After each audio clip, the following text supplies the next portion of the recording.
Jai Jinendra, can you hear me?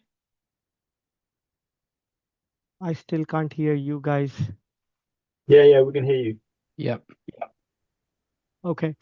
Sorry, I was saying, should we start reading of chapter 6? I think we had stopped at Gunavrat last time. I can share my screen and maybe we just start the reading on that. Yeah, I will.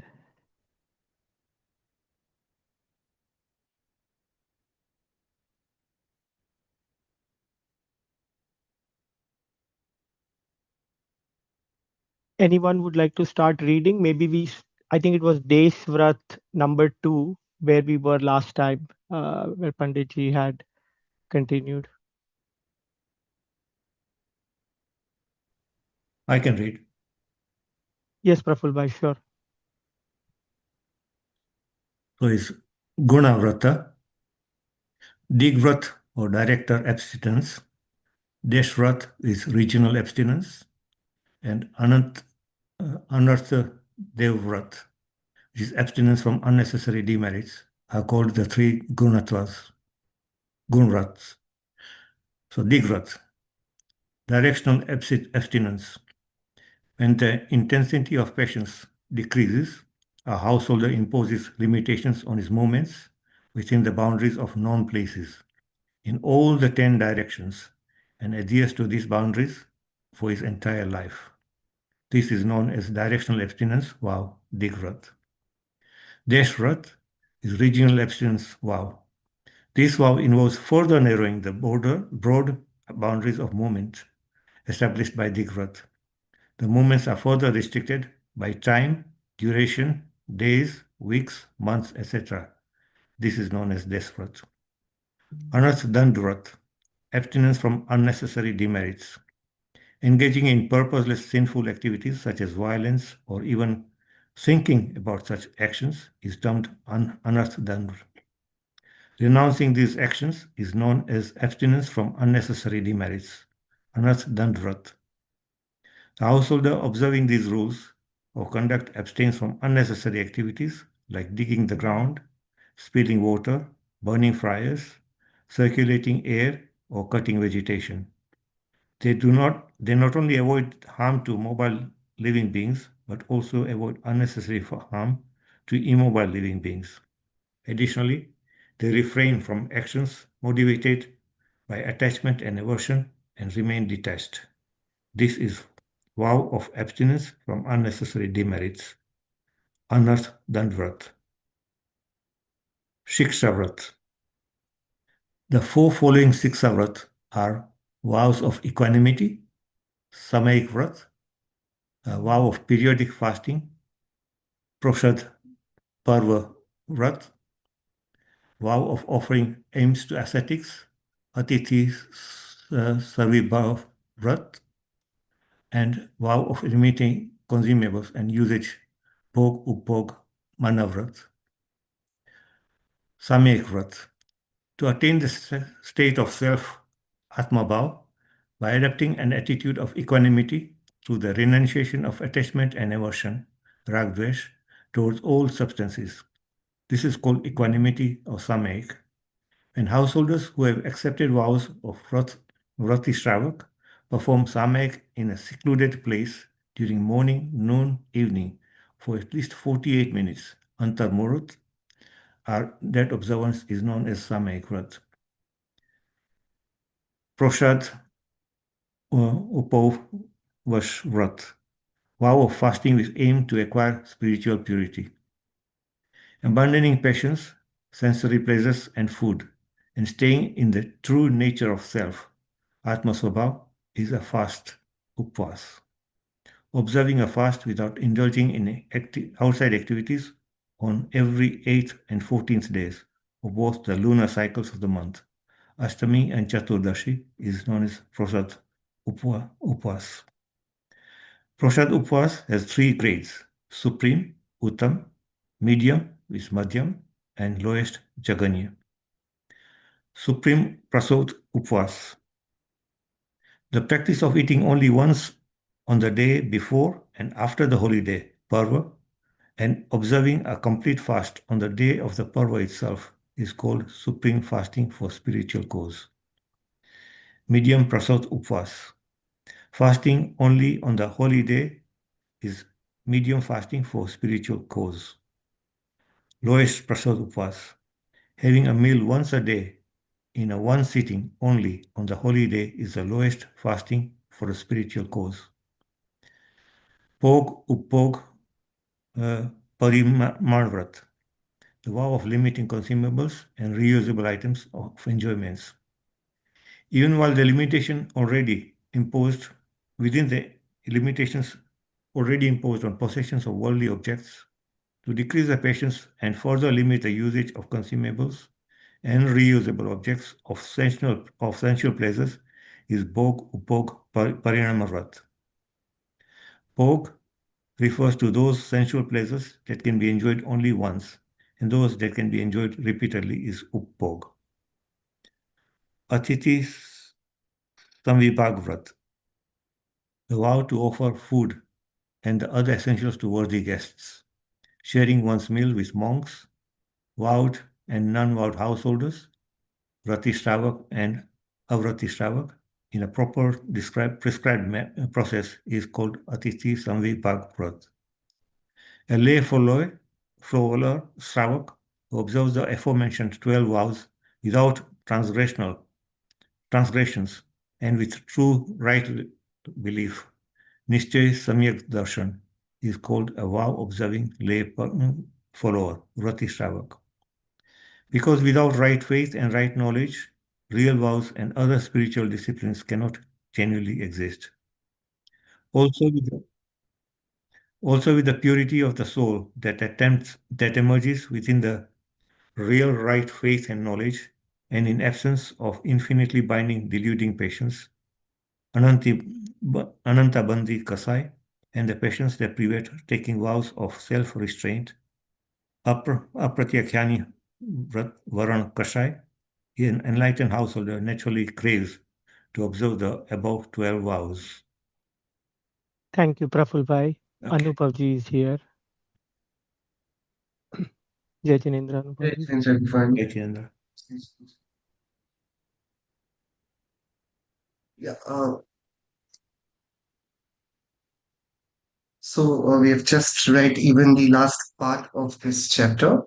So let's start discussion on it. Let's start with Mangalacharya.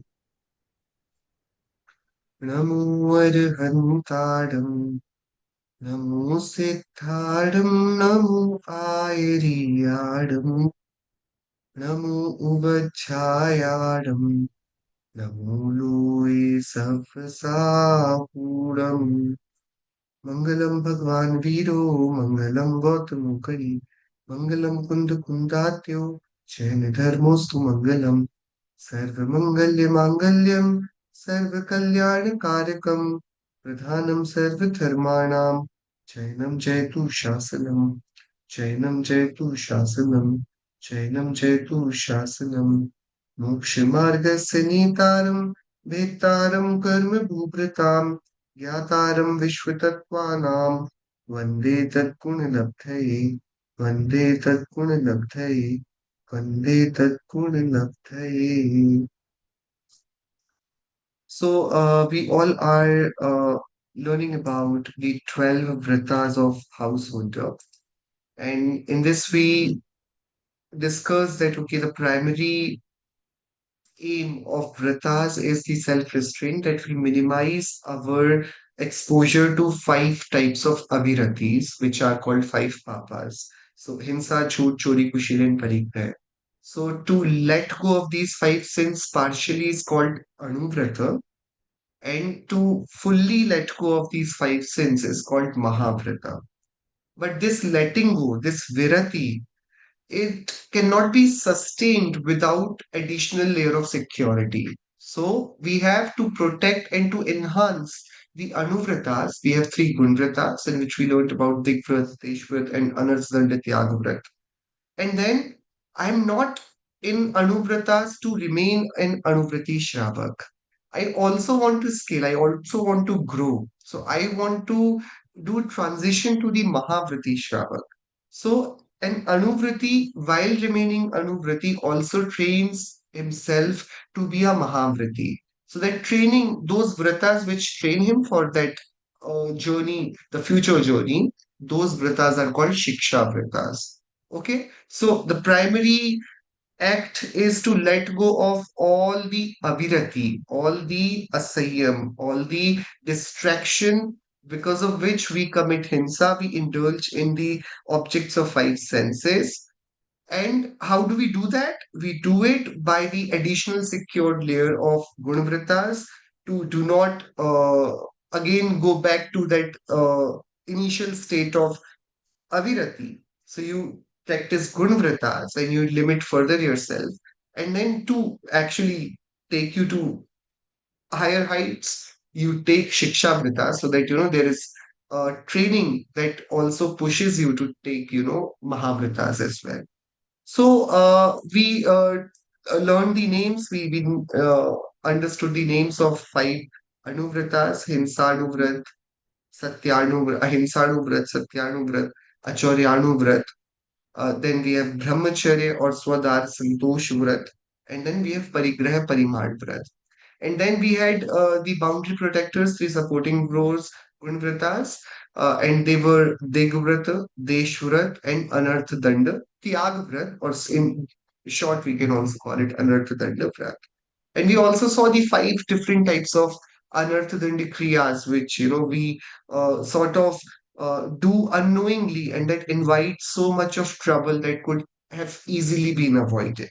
So we also discussed about it. So today our learning is going to be on this four learning goals, which actually are going to give us the edge in the moksha marg. So these are called Śikṣāvratas.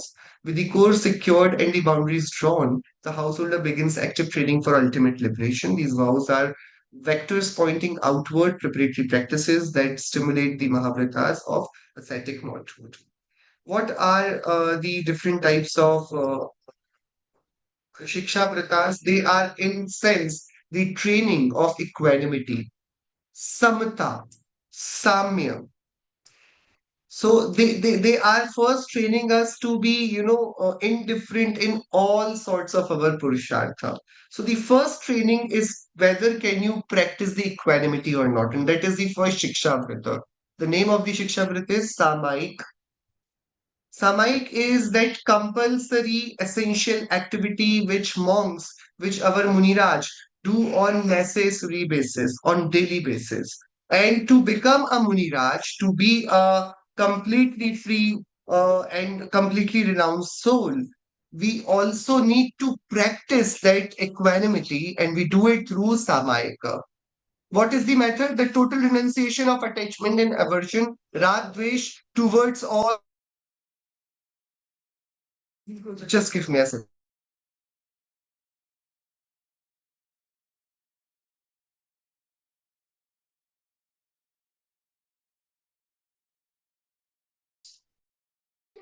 Yes. So what is the method? Sorry. Samayik is the deliberate act of tuning into the pure state of the self, Atma. How is it done? You must have heard about the pratikraman we do during the Shrakshari Parvas. We all sit down together and we read the pratikraman part. That is activity which we generally practice during Ashtami and Chaturdashi as well. But a person who is in fifth Gunisthan, who is willing to, ascend in this journey, he will, through this acceptance of Samayik Vrata, would practice that. And you know what happens in Samayikal? Just like what we learned in the Vrat of Digvrat and Deshvrat.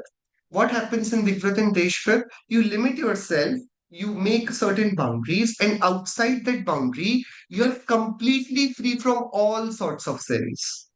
So you're as good as Mahavriti outside that boundary that you have carved for yourself. Within that boundary, you are Anuvriti. Outside it, you are Mahavriti. But now what Samayik does? So when you sit down in Samayik, you must have heard about that story where, there is a frog who in his past birth was a Seth, Jain Seth, and he took this vow that, okay, I'm going to sit down in Samayik and going to do the Namukar mantra part. He was actually sitting in Samayik.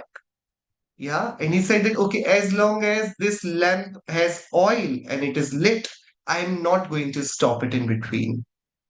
Now, that is like a very superficial, like, that is like very on a very, to make us understand about the purity of our thoughts, where our bodily activities are happening, our mind should also be there to establish a connection between what you do and what you think, where you are, where your upyog is, where your attention is.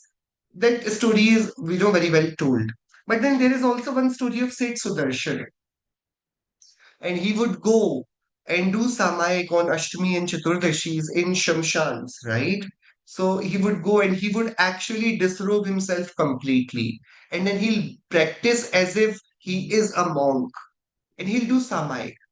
And there is a very interesting part to that story. The queen of that city where Saint Sudarshan used to live, that queen somehow got attracted because he was very, very, very beautiful. Saint Sudarshan was very charming.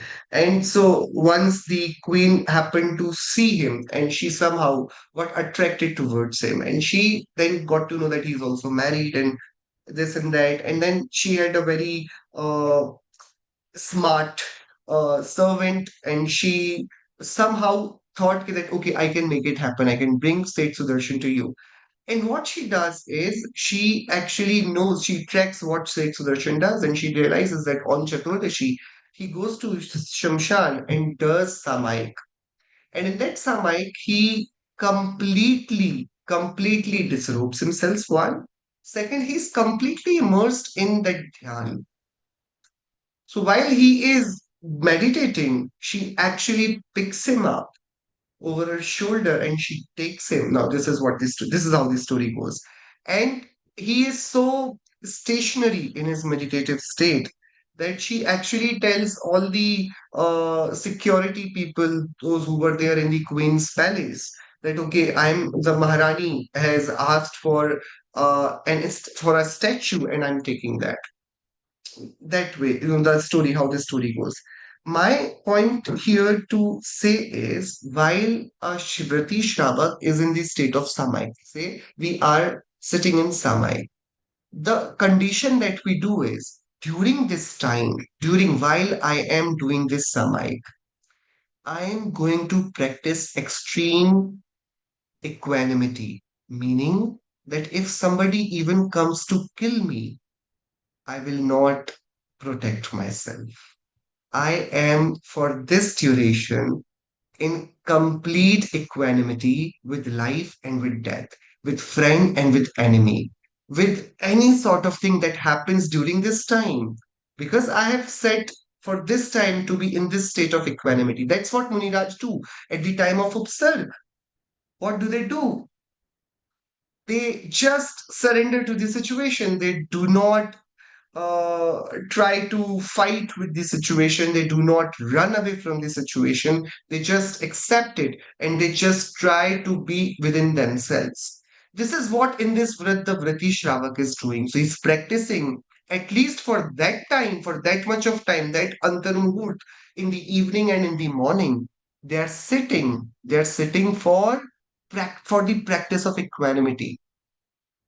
So during this time, they will not actually do anything. So they are actually assuming themselves to be completely free from all that they have.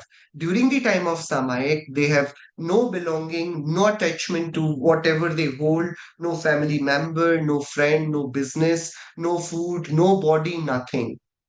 Their whole intention is either in the stavan of Bhagwan, 24 Tirthankaras, about their alochna, pratyakyan, pratikraman, and then they'll be trying the meditation, undisrupted meditation of the self. Okay? So this is the first vrata, and this is what we all read also. Let me just read it out again so it will make sense. Samayik Vrata, to attain the state of self, Atmabhav, by adapting an attitude of equanimity through the renunciation of attachment and aversion towards all substances. This is called equanimity, Samayik. When householders who have accepted vows, like they have become British rather, perform Sāmāyika in a scheduled place, sorry, in a secluded place during morning, noon, evening for at least 48 minutes, Antar Muhurta, little less than that. That observance is known as Sāmāyik Vrata.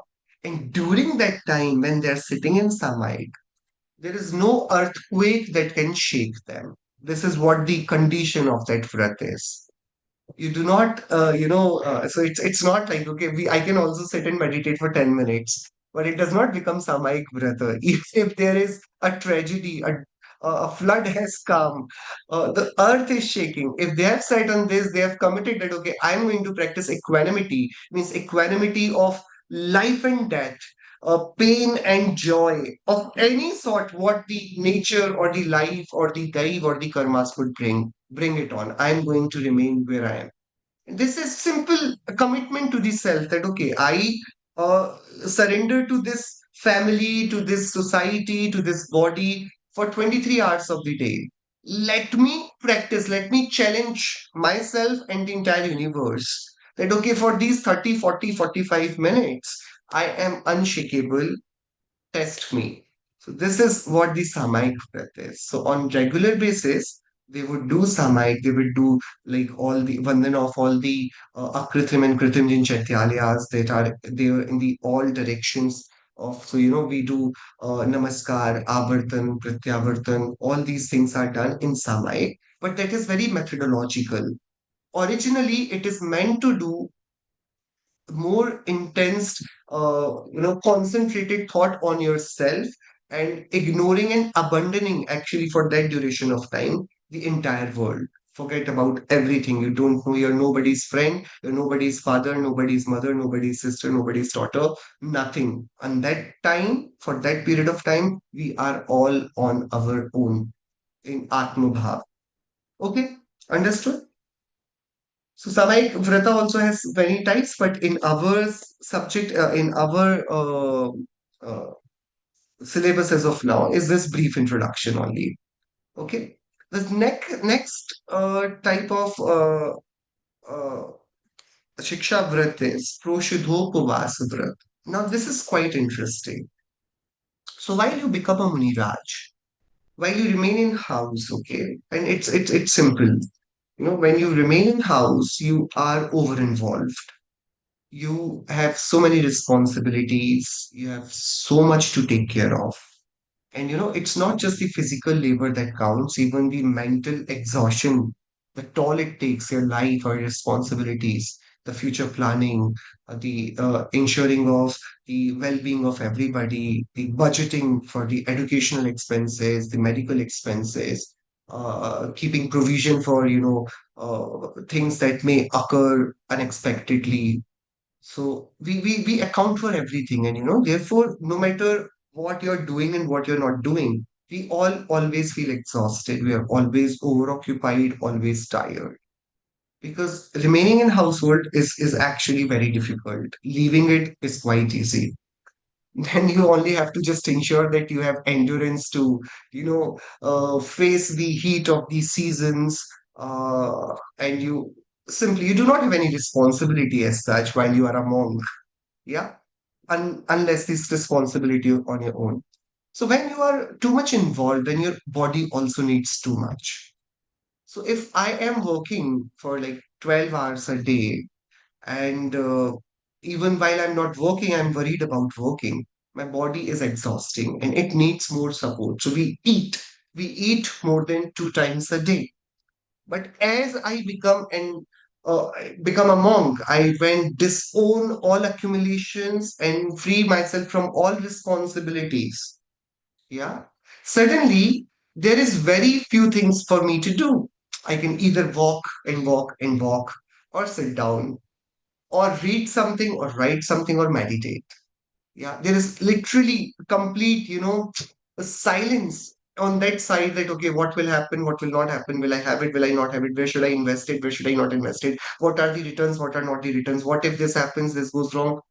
Completely blank because you have just disconnected all the links that were taking you to through those different thoughts, right? You've just stopped thinking about it. So there is a great silence, and to process that silence the body's need also it also be reduced. Plus, the more you feed it, the more you feed the body, the more, in some ways, it would want consumption, it would want more things. The more you feed your desire, the more desires you have. This is the simple mechanism. Yeah, सोचा करता हूँ भोगों से, बुझ जावेगी इच्छा ज्वाला, परिणाम निकलता है लेकिन मानो पावक में घी डाला. We read in Devshas Guru Puja by Babuji. Yeah, I think that if I fulfill my desires, there will come an end to the desires. But the more desires I get fulfilled, the more desires erupt in me. So the true way to tackling the desires is to stop giving or stop saying yes to your senses. So what Muniraj is doing, that he has limited all his meals to once a day. He will only have one meal a day, and that too limited meal. It's not too much. He's not going to eat it to fill his tummy. No, he'll just have it enough to keep him going, because overeating would make you a bit more lethargic, and then you would want more of rest, you would want more of, and while you would want more of rest, then you'll have more rest peacefully with all the comfort that you would want, and that's how the list will start increasing of the things that you want. So for me to remain a complete virati, a complete renunciator, a complete monk, it is my requirement that my body does not need more. To make my body not need more, I need to give it less so that it remains trained for asking for less. It could be satisfied with less. So a Vriti Shravak now knows that, okay, while I'll become a monk, I will hardly get anything in a day to eat. And sometimes it would go weeks before I get a single meal. And that transition, like eating 6 times a day and directly waking up to monkhood and eating once a week, because you cannot beg. It's not like bhiksham dehi, mujhe khana do. You cannot beg. You would be just going out, showing up, and if anybody wants to offer, they would request and literally plead, and they would invite you to their kitchen, and then you'll be giving them ahar. So, a Vitaragi Muniraj will not be asking for it. Their only responsibility towards his body is that they'll just show up. Like Muniraj Rishabdev was showing up for 6 months. He kept on coming and showing up. He never said, I want food. And everybody was confused. So people were, literally standing with thals filled with jewelry, with gold coins, with all sorts of clothes, medicines. What does he need? Animals, rathas, equipments, all sorts of things. It was so simple. Muniraj Rishabdev could have told that, okay, I will come tomorrow. Today, you guys did not know, it's okay. I forgive you. Tomorrow, please, I'll be coming. You be ready in your kitchen with preparations, and I'll choose one of the household and I'll have food. He could have said it. And 6 months of long confusion should have been avoided. But the only responsibility that Muniraj, the monk, have towards this body is that they show up. They just show up. That's it. Then to have food, to get food, to be invited by somebody with nirdosh ahar is completely on bhavitavya. Like, Mahavir Bhagwan, Muniraj Mahavir was coming on daily basis, but he took such a difficult vritti parisankhyan. Yeah, like a lady should be there who is actually in shackles and who has tear in her eyes but smile on her lips. What? Uh, and somehow it happened. If it had to happen, it happened. And Chandan Bala gave ahar. So all the wrongs that were done to Chandan Bala actually led to the great opportunity of giving ahar to Bhagwan Mahavir. So in retrospect, did anything wrong happen to Chandan Bala? So they were just the consequences. And when you look back, you see that it was all meant to happen. If it had it not happened, this will also not happen. And she actually became the first Arika, Gadani Arika of the Samavsharan of last Tirthankar of this age. Yeah. So Sāmāyika, after practicing equanimity, you also need to make peace with this body. So that as a practice, there are 3 types, 3 levels on which the Anuvritis practice this. So there is Uttam Proṣadhopavāsa. Madhyam Proṣadhopavāsa, and Jaghanya Proṣadhopavāsa. What is happening? So, we have every month Ashtami and Chaturdashi twice coming. So, first understand this. We are told that the kashayas are divided onto four levels based on their intensities. Anantanubandhi, Pratyakhyanaparan, Pratyakhyanaparan, and Sanchuran. These four kashayas also have their kashay kal, like, generally definition, like how do we define these kashayas? So if your rage, this is just example and very superficial example, but these kashayas are explained based on their intensities. So for example, the examples of intensity are given in this great scripture called Kashay Pahur. So we all know that the first scripture ever written in Jain philosophy on the day of Shri Panchami it got completed, that is called Shatkhandagam by Acharya Bhagwan Pushpadantan Acharya Bhutpali. But when you read it, it is actually not the first written scripture. At the same time, there were different Acharya, Gundhar Acharya, who was also doing some writing work. And that scripture which was written by him is called Kashay Pahud or Kashay Prabhrat. Yeah. So in that Kashaya Pahod, he explains all the four Kashayas with four examples for each. For each Kashaya, he would give four examples. And I'm just giving you one example. Like, if I have to explain the Krodh, Anantanubandhi Krodh. So he would give example that, you make a line on a stone. So you cannot make it, you have to carve it. You have to actually engrave it. So when you make the line on the stone, it is quite difficult to make. It takes time. It's not as good as writing with a pencil on a stone. You will have to use chisel and you have to just oh, pierce it, right? Fine, okay, you have written it. Now you erase it. How do you erase it? Can you erase it? So it is not erasable. No, it will be erased. But over a long period of time, slowly and gradually, the line will get erased with seasons, rains, people walking over it. It will take time, but it will get erased. So Anantanubandhi Krodh is like that. It's like that line. So like how long, it took me time to make that line and then it will take time to erase that line. So again, to do Anantanubandhi Krodh, you need to be in that state. It should be. So it is defined that, the intensity goes for more than 6 months. If a Kashai and its continuity runs for more than 6 months, it falls into the category of Anantanubandhi. Okay? So 6 months is the Vasna Kal of Anantanubandhi Kashai. So if your rage about somebody goes on for more than 6 months, you have not spoken, you have done. So we generally say that, okay, you have converted into a bear. It will become a revengeful activity because you would not want to see them or want to talk to them because the rage is so now engraved. So the Vasna Kal for Anantanubandhi is 6 months. Okay.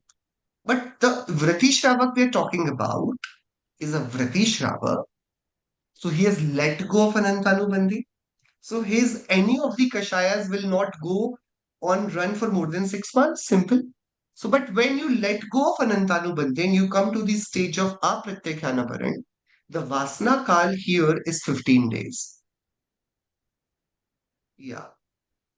So now if you cross 15 days, you go to the ambit of Anantanubandhi. So within 50 days, so it's the example of it is now you're making a line on earth, on soil. So, if you make a line on soil, it is still visible and it will still take time to rub it. Yeah, but not as hard as it is to rub a line in the, what do we say? In the stone we did. Okay, so 15 days. Now, 15 days. Now, therefore, every 15 days, we have two breaks. First, at the center of the 15th day, Ashtami. So on Ashtami, you practice supreme forgiveness and Sāmāyika and everything. You actually abandon eating the harit kai, the green vegetables, and Chaturdashi. If you miss the 8th day, at least let us save you one day before the 15th day gets over. Because we're talking about the Vrati Shravaka. So now there are the provision that we keep on revisiting our thoughts and relations. Yeah. So when you have the Vasana Kal, then it has to be 15 days. So a Apratyakhanavarni Kashai who has tamed. So if you cross it 15 days, then the Apratyakhanavarni Kashai, it gets problematic. Okay? Yes, everybody. So if it's more than 6 months, Anantanubandhi, 15 days to 6 months, when you are avirati, and the top layer, the highest limit for the vrati shravak who has let go of even apratyakhyanavaran and who has only two kashayas left, he has 15 days limit. So it is like that. Uh, and the example for this kashaya, which actually after crushing the apratyakhyanavaran happens in pratyakhanavaran, is you make a line on scent. It's very easy, we will do in Dhulishala. But then if you get rid of even this Pratyakhanavaran Kashai and you're left with only Sanjivan Kashai, then it is as good as making a line in the water. You make it, and before you finish it, the line gets rubbed automatically by the water. And therefore the duration of it is antarmuhurt. So Muniraj cannot have any kashai for more than lingering for more than antarmuhurt. And therefore we say that every antarmuhurt they go back to their soul. They have to do Shuddhopyog every antarmuhurt. Why? Because if they breach it and they remained in kashai in Shubhopyog, they will again come to the second level. 15, more than antarmuhurt to 15 days is the second Kashai category. 15 days to 6 months is the third Kashai category. More than 6 months is Anantanubandhi category. Yeah. So now therefore Ashtami and Chaturdashi are eternal festivals of a householder who is practicing the moksha marg on his house.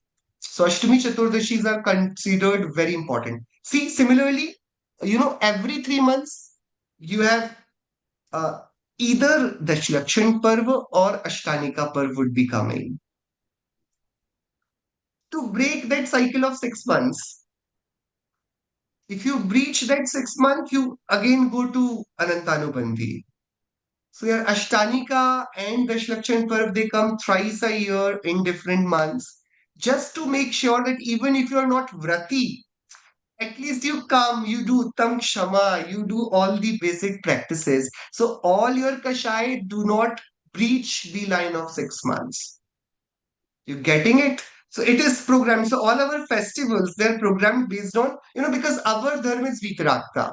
So our real enemies are Kashayas. So we have to let go of these Kashayas. The Kashayas have their validity. So if any Kashaya goes on for more than 6 months, it is Anantanubandhi. I mean, it is Anantanubandhi anyway, as long as I have Mithyatva. But the sanskar of the Kashaya, even if I chew on a certain type of emotion for more than 6 months, I actually make it too hard to break then. It's as good as the line carved on a stone. Yeah. So now what is happening in Proṣadhopavāsa? In Proṣadhopavāsa, he's trying to do it on like a very simple basis. Every Ashtami and Chaturdashi, 8th and 14th days of lunar cycle, because 15 days is the limit for Pratyakhanavaran Kashaya. So what will happen? He would do Upavasa. So he cannot do Upavasa. Koi baat nahi. ठीक है. You can do Ekasana. So on the Ashtami or Chaturdashi, you have one meal in one sitting in a day. On the day of Ashtami and Chaturdashi. It is called Jaghanya Proṣadhopavāsa Vrata. Okay. When you can do a bit more, okay, so only Ashtami and Chaturdashi, you do complete fast. So you do not have even a single meal. That is called Madhyam Proṣadhopavāsa Vrata. And if you are actually, very excited and you think you have good control and you can endure it without having any corruption in our thoughts, any passion in your thoughts coming, then you should do like this. On day before Ashtami, which is Saptami, you have Ekasana. In the morning, you have food in one sitting in Saptami.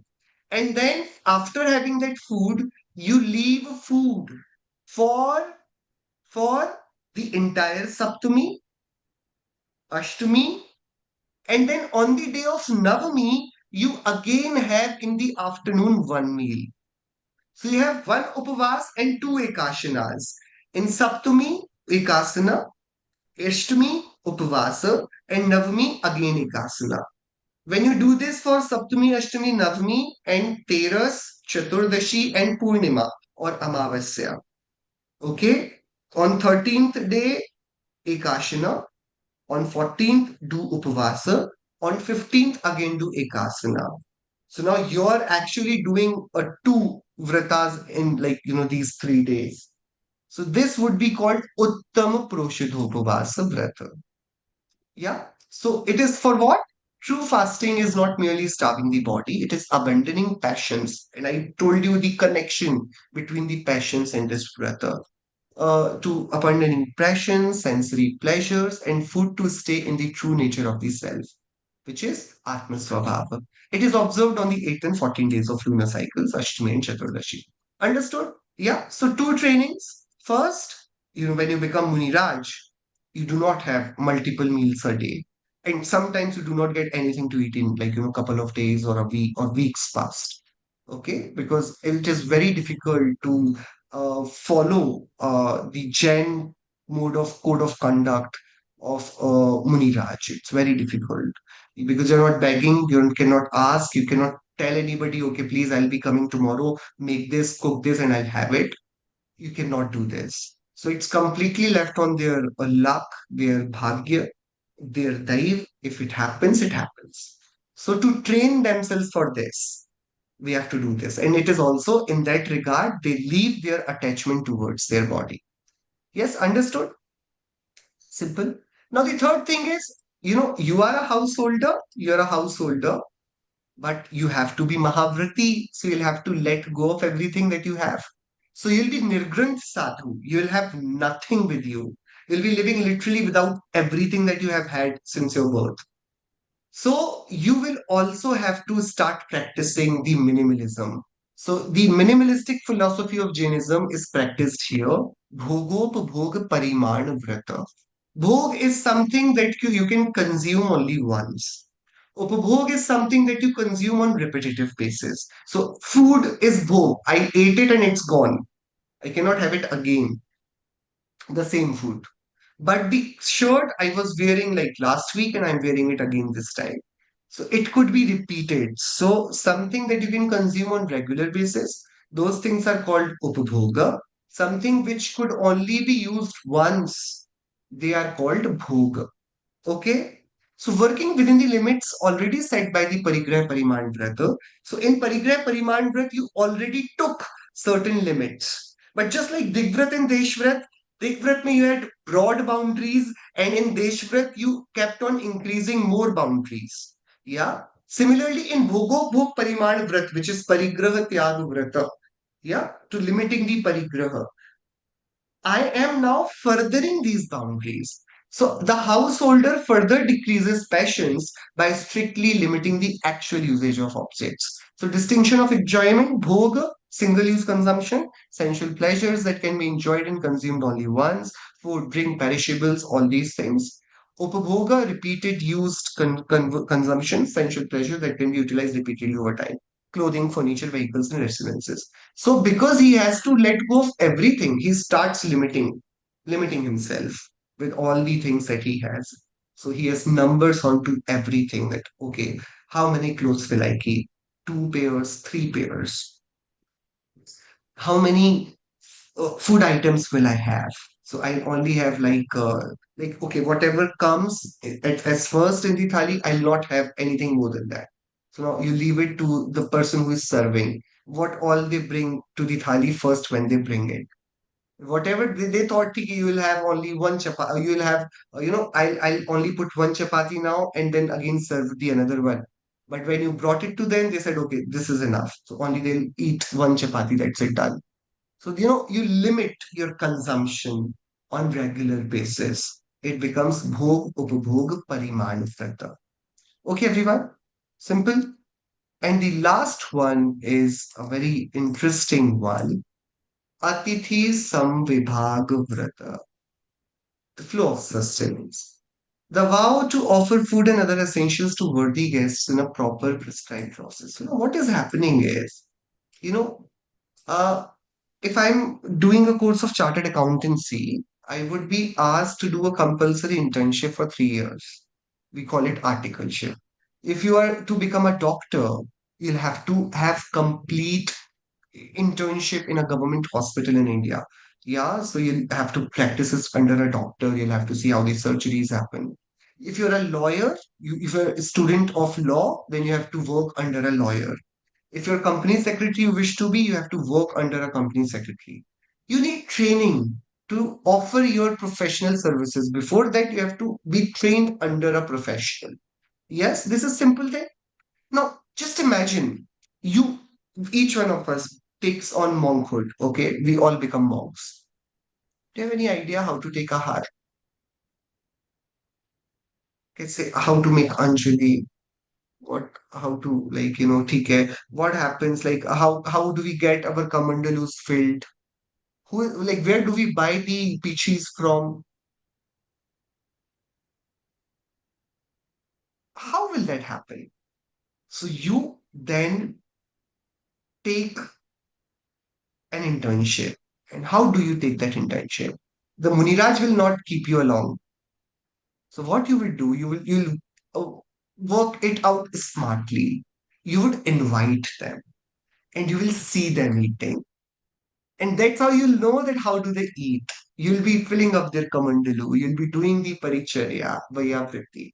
So Atithi-Saṃvibhāga is to discover that how actually the monkhood operates. And for that, you invite them, not to feed them, but to learn that how will I be eating when I become Muniraj. Yeah, so Atithi-Saṃvibhāga. So it is two things. A monk, a monk does not ask for food. And they are Mahavratis. If they are Mahavratis, it means they have let go of even Sthavar Jeev Hinsa. Yes, everybody. So we call it Uddishta Bhojan.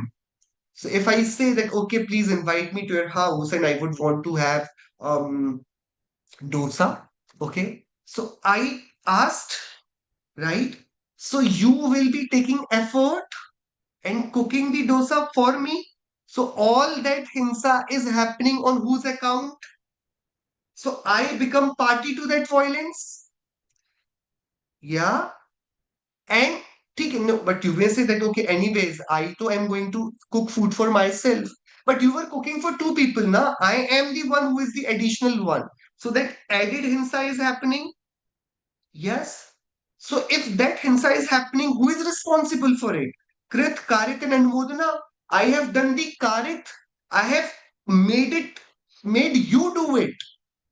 So I am equally the part of it. In Jain philosophy, Krit, Karit, Anumodana. You do it, you get it done, or you appreciate the one who is doing. In three ways, you become the same party. You are the same culprit for the same crime. Okay, everybody? So if Muniraj comes to my house and I have cooked food for him, means we are four people in this house.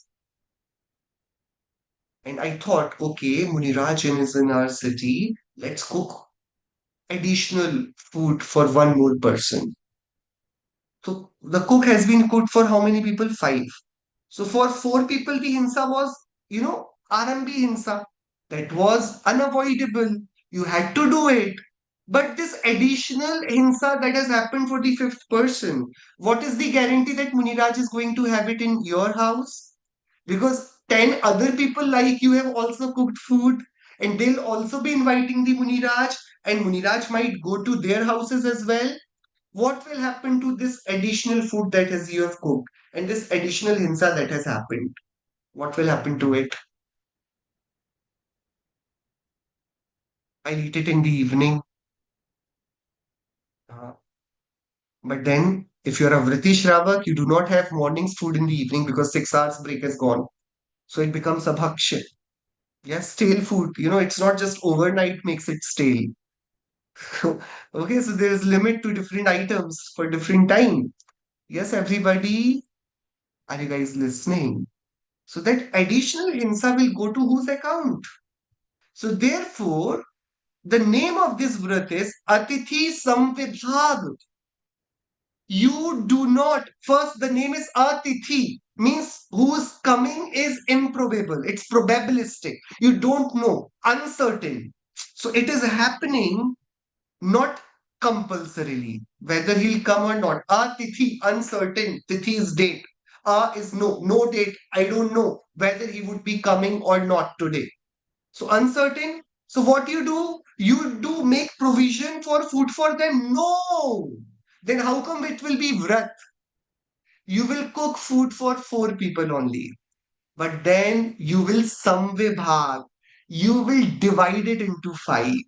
That will actually be the offering now. See, I offer to my Lord by purchasing an animal and killing it. Do you call it offering to your Lord? Is it sacrifice? Or what sacrifice it is? I'm making somebody else go. I'm not sacrificing anything. All that I have sacrificed is money, but that I would have anyways wasted. So it is not even sacrifice. So you do not call that sacrifice. Then how come if I cooked food for Muniraj and I offer him, that is a sacrifice. That is not done. Done would be the cook cooked for you. You are offering. That way, Hinsa remains the same. The 4 people Arambi Hinsa, it remains the same. Muniraj is Mahavriti. He does not become party to this Hinsa. So his Mahavratas are not questioned. He did not ask you to cook. He is assuming that you have not cooked for him. He showed up randomly and you invited him to offer not the food made for him, but the food you made it for yourself. You're understanding the equation, how complex it is to understand Atithi-Saṃvibhāga. Atithi-Saṃvibhāga, Vibhag, part, you have partitioned your own food and you have a part of it given to Muniraj. So 2 ways it is happening. It is to safeguard his vow of ahimsa vrat, that he'll not become party to hinsa by your mistake of cooking extra food. Else, who will be responsible for that extra hinsa? Next, you are offering it. That's also a kind of anusha unodar vrata. You're eating less, but you're gaining more by offering it. So Atithi-Saṃvibhāga vrat is a beautiful, beautiful vrat. The ecosystem of renunciation is sharing one's pure meals. My own meal I'm sharing, not the meal made for them. Vowed householders and non-vowed householders, by facilitating the survival of those on higher spiritual stages, the householder participates in the ascetic path and minimizes the collective violence of food preparation. Understood what is the meaning of minimization of collective violence of food preparation? So therefore, a Muniraj will never tell you that, okay, I'll be coming tomorrow, get ready. Or I would want to. We call it Uddisht Ahar, and they do not. Uddish means something that they have said vocally. So they do not have it. So this is the last vrata where we also train ourselves to be actually a Mahavrati by seeing them and by actually preserving their vows. So a complete architecture of the Shravaka, they have 5 core Anuvratas, and then that is shielded by Gunvratas, and then to expand to actually master, this is Śikṣāvratas. Okay, fine. Or the end of the chapter says this: the ultimate anchor, Atmagyana, the structural architecture of those 12 vows is magnificent, yet entirely hollow without the foundation of the soul. So, बिन आत्मज्ञान के सारी करनी निरर्थक जानिए. If you do not know the self, then for what this whole thing is being done? So the auspicious disposition of observing the vows without knowledge of the soul is not real observance of the vows. True practice is the absolute harmony of outward discipline, guided completely by the light of inner purity. So Nishay Purvak, the Vyavahar which is happening, would be done. So, uh, yes, so there is a comment and question that if the Muniraj is around in the town, we make food knowing that. So that will also go into that account. See, while Muniraj is in the town, that tells you to invite him. That does not tell you to change your quantity of food being prepared. So, he is in the town, so you will just, wait for him to come and then you will request, plead, uh, आहार जल शुद्ध है मन शुद्धि वचन शुद्धि काय शुद्धि. You do the padgahana, the navda bhakti, but you do not play with the quantity that you have in your kitchen, otherwise it will not minimize the collective hinsa and then you'll make him part of the hinsa that has happened. Okay. Till the time I had not known this, we would actually prepare. So I mean, Yes. till the time I had, so I was Yeah. just So clarifying. yeah. So the intent is, what better, like, it will become such a beautiful thing that my food, which I cook for myself, is being taken by him, not the food that I cooked for him. That is the beauty of this vibhaga. So you have the food that is for Atithi. Like, they came and now we have shared our food with them. We did not cook additional food. This is the beauty of this vrata. Okay, fine. So yeah, we'll stop here. So these were the 12 vratas, beautiful vratas, and actually you must have seen that how spiritually uplifting this whole phenomena of 12 vratas is. The initial intent is to be more non-violent, to practice more of ahimsa, and then in order to do that, we limited our travel, we limited our accumulations, we limited our desires, we limited even our activities through anartha danda tyaga vrata. We were conscious while gifting somebody, we were conscious while reading something, we were conscious even while talking about something, discussing something. Duhushruti, Papopadesh, Hinsadan, all these were in Anartha Danda. We were consciously active in thinking that, okay, if I'll be Muniraj, then what all will I be doing? And then we tried imitating those activities through Sāmāyika, through Proṣadhopavāsa. And then we also limited practice minimalism.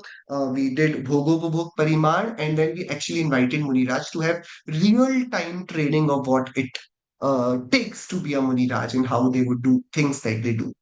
Yes, everybody? So let's stop here for the Granthar Vachan, and then we'll move to the next chapter. Raj, you are taking Gandharvachan of chapter 6. So please, yeah, thank you. Yeah. Jai Jinendra. I'll just try sharing my screen. I hope you can all hear me.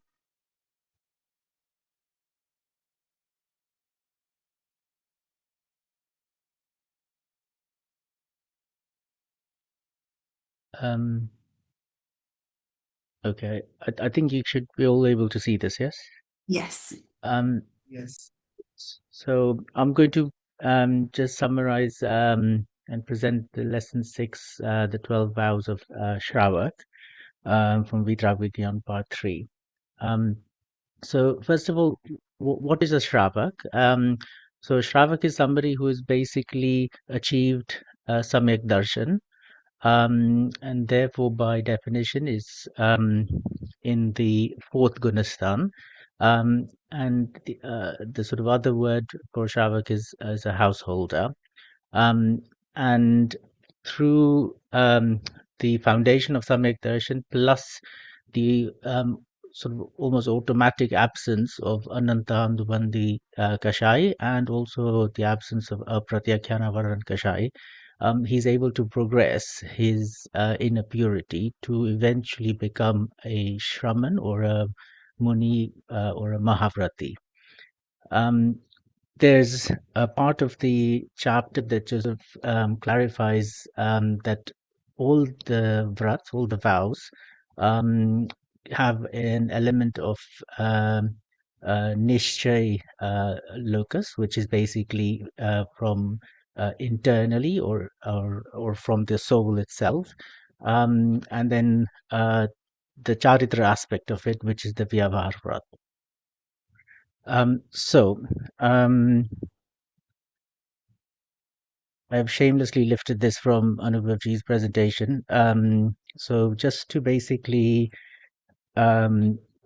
explain from the sort of soul's angle how these vows sort of fit in. There are three types. There's basically the core component, which are the 5 anuvrats, which are then shielded by these 3 gunavrats. And then eventually the progression is sustained by these 4 Śikṣāvratas, which basically help you progress through spiritual purification. So I'll take each one in turn. So the 5 anuvrats, first of all. So these are all based basically on renunciation of the Panch Pap, and most of these are partial renunciation of all the sins. One is a full renunciation, which I'll come on to. So the first anuvrat, which is ahimsa anuvrat, and this is basically based on renunciation of violence, and violence was defined by Sri Amrachandacharya in Purushat Siddhopai is basically the absence of rag and dvesh within the soul, was the true definition of non-violence. From a more practical angle, there's 4 types that are listed in the chapter. Arhambi, Udyogi, and Virodhi are non-violent. So Arhambi is basically that which happens through day-to-day practice of just running a house. And Udyogi is similarly related to occupational violence. And Virodhi is basically self-defensive violence. So these 3 occur, and the sort of Shravak will basically participate in some of these, but almost to a minimal level. But the main one, which is Sankalpi non-violence, which is basically the full renunciation of anything that is going to intentionally cause harm to any other living being, or in fact to yourself. And that is the one that is fully renunciated. The others are only partially renunciated. Then there is the renunciation of Chut, so basically Satya Anuvrat. And there's mainly 4 types of this. So there is Satka Apalap, Asatka Udbhavan, Anyatha Prarupana, and Garhit Vachan. So Satka Apalap is basically where you sort of tell sort of somebody that things that exist don't actually exist. So, for example, the soul does not exist. So that would be a type of asat. The second type, which is asatka udbhavan, is where you basically have the opposite, where you have non-existing things that you basically say are real. So an example was where you would tell a child that go to sleep, otherwise the ghosts will come. Anyatha Prarupana is where you try and sort of distort or intentionally want something to manifest. So I want to be healthy, or I want to get this deal, and you sort of keep telling yourself that. And Garhit Vachan is where you basically intentionally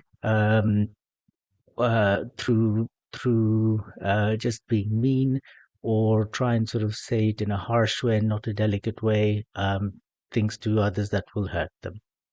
The third Anuvrat, which is Achorya Anuvrat, is essentially where the Shravak will not intentionally steal somebody's property. And it's partial because they would be allowed or would be okay to take things if, for example, they were very thirsty and they were passing a river and would take water from there, essentially for self-sustenance.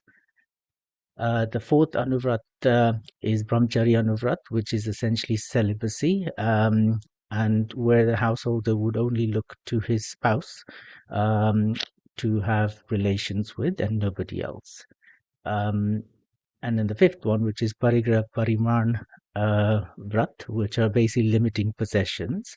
And you have two types, which are internal antarang and external bahirang possessions. The internal one, which is the more important, is mainly mithyatva, which has gone because the Shravaka is Samyak Drashti. So that is the most important internal possession to have gone. And then the rest of the possessions, which are internal, essentially kashai, are partial. And then the bahirang possessions are related to sort of more physical things that basically are part of his life. So those are the five anuvrats, and then I'll go on to the three gunavrats. So whereas the anuvrats were the main anchors that will achieve purification, the gunavrats basically sort of shield and protect the development of these anuvrats. And the three shields are basically digvrat, which is in sort of 10 directions. The Shravak will basically set limits, and within that geographical space, he's basically a vrati Shravak, whereas outside of that, he's basically Mahavrati because literally he would not be affected by any of the things happening outside of that space. Deshvrat, which is the second type of Gunvrat, essentially is putting to practice things in Digvrat, but he would choose a time frame to basically focus on, and that could be days, weeks, even months. And then the third type of Gunvrat is Anarthadandravrat, which is essentially sort of purposelessness and very idle things that are harmful. So apadyan, which is basically wasteful thoughts, thinking about others unnecessarily, whereas you know that they're not going to, you have no action over those.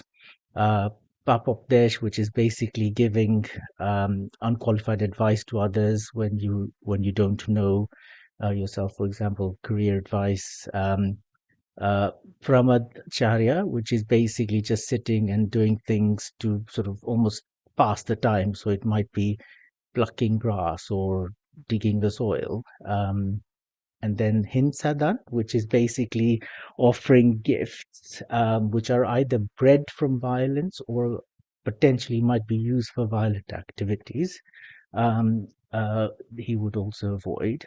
And then Dushruti, which is basically giving sort of artificially creating emotions within yourself, where you might sort of play sad songs and listen to sad songs, and then you'll be sad. So he would not do that.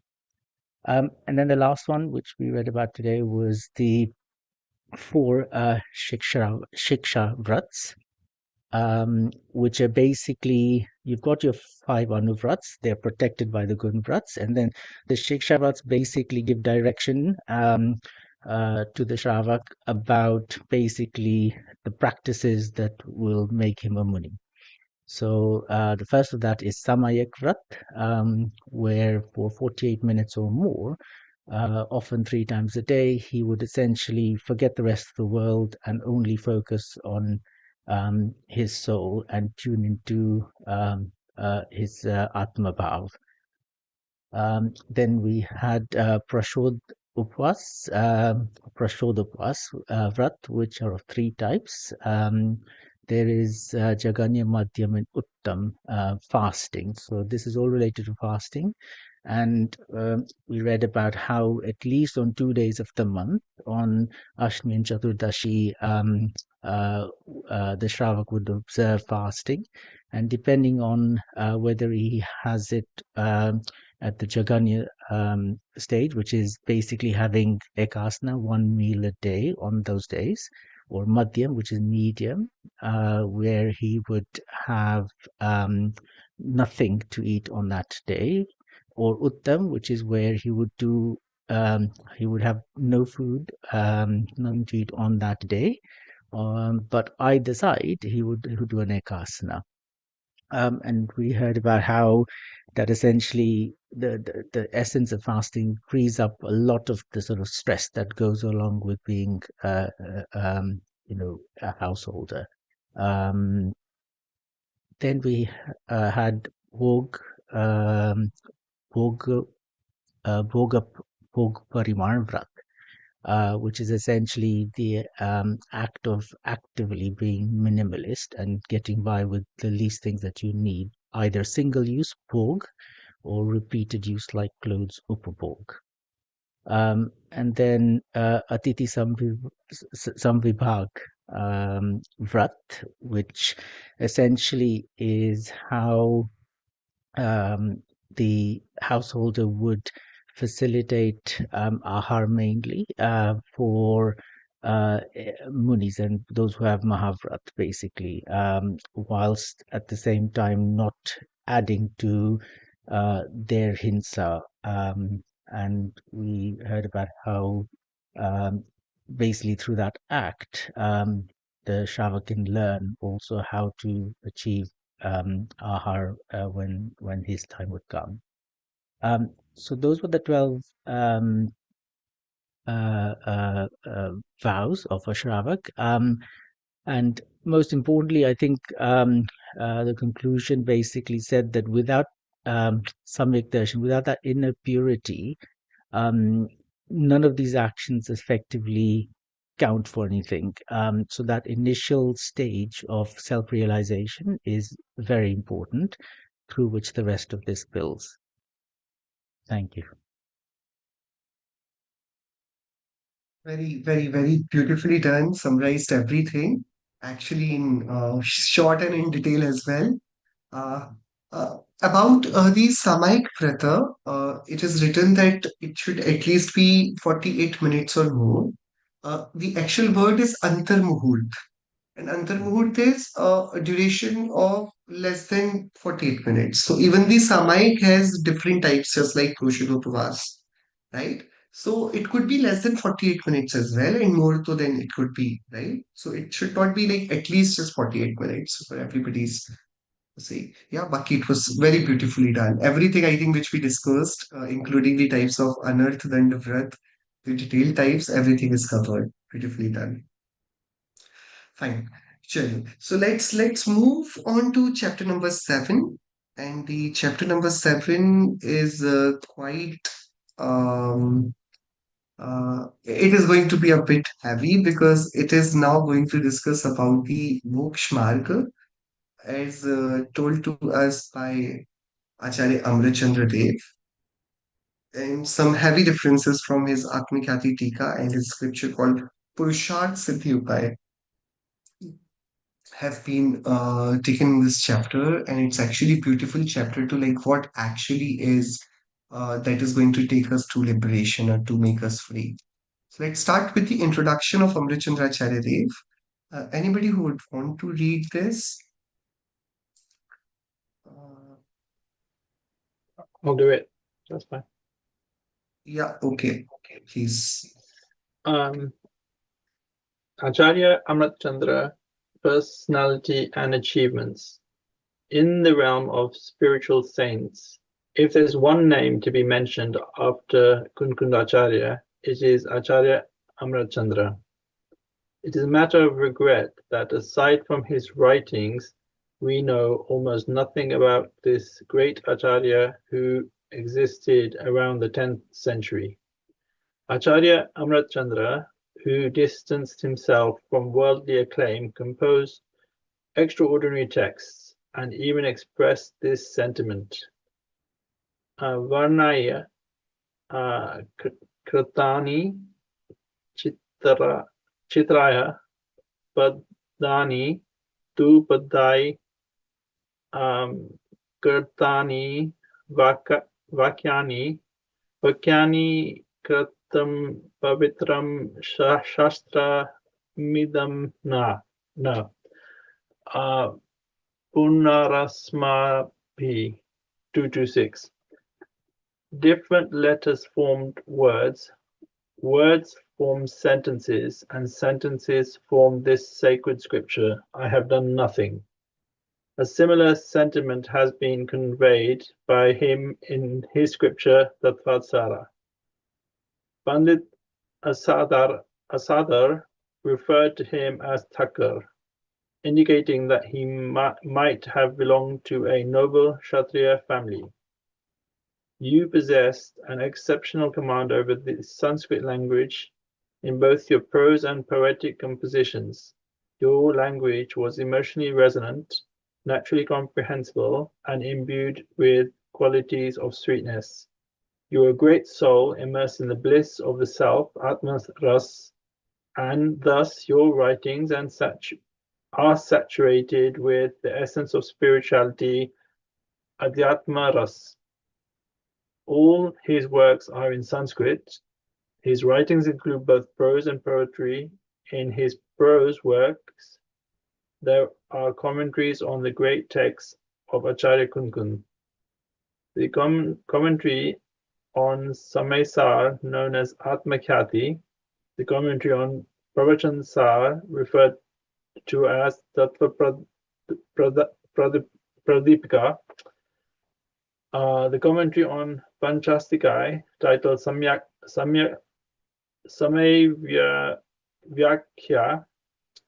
and Tattva Sār is a prose to verse rendition of the text of Gradpich Umaswamy. Proṣadhopavāsa is the fundamental text on householders' duties.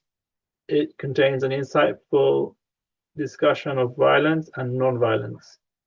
The present essay is based on Proṣadhopavāsa, reference from the footnote of the page.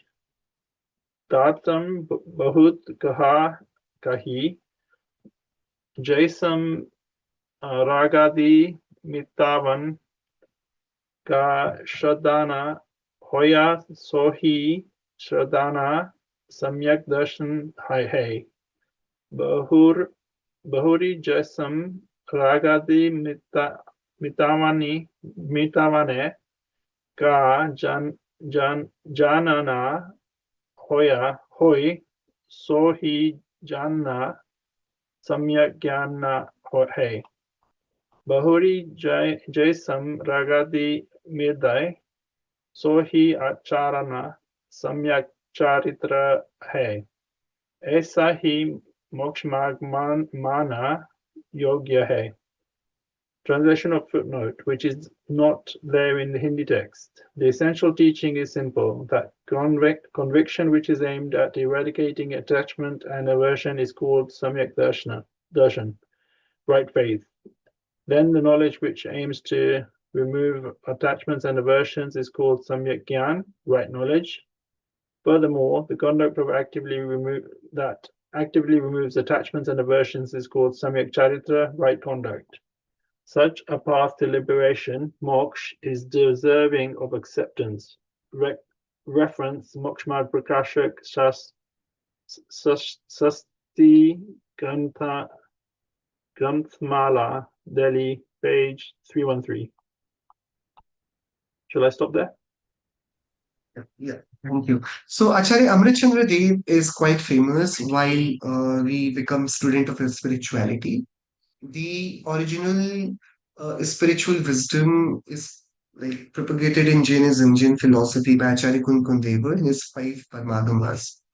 And the supreme being the Grantha Trayi, the Sāmāyika Grantha, Pravachan Grantha, and Panchasika Sangrah Grantha.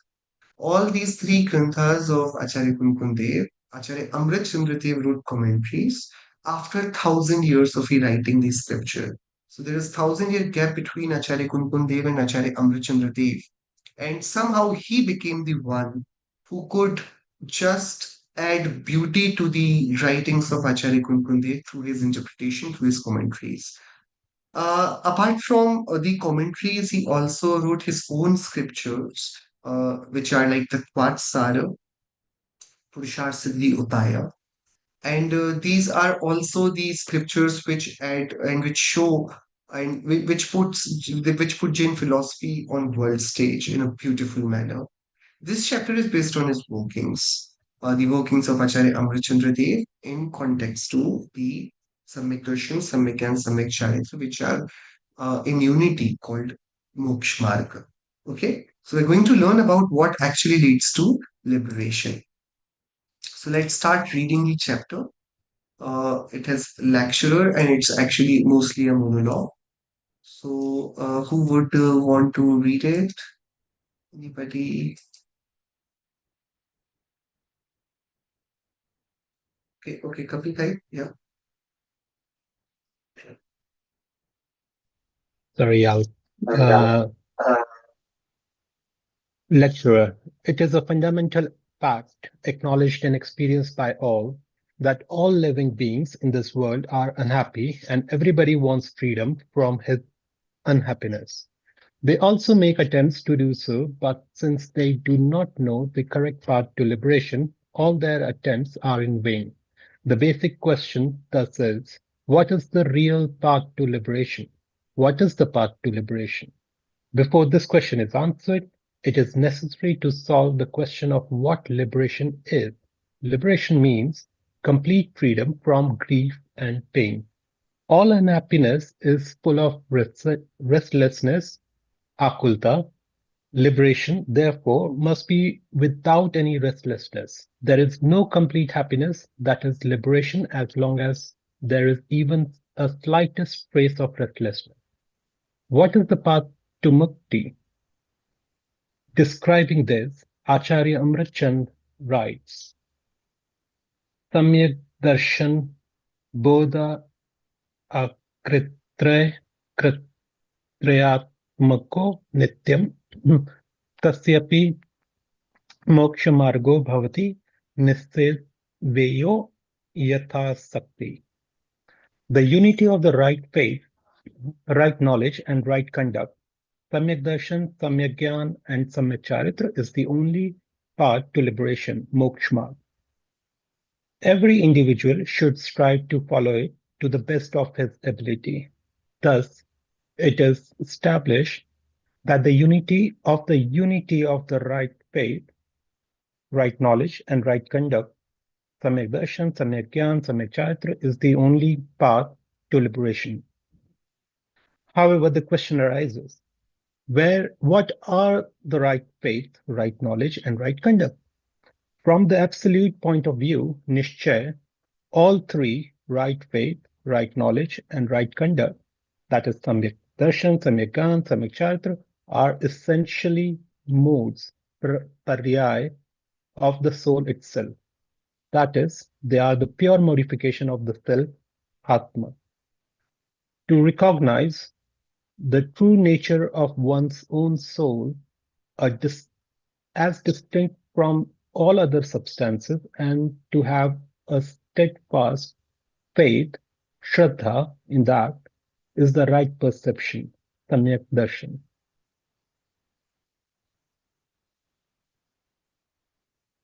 Where did it go?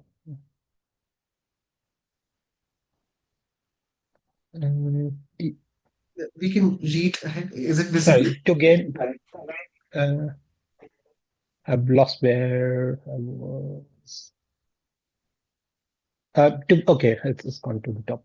To get a true understanding of the nature of other substances and the distinction between them and myself by being inwardly focused, Swa Shanmukh, this is the right knowledge, Samyak Gyan.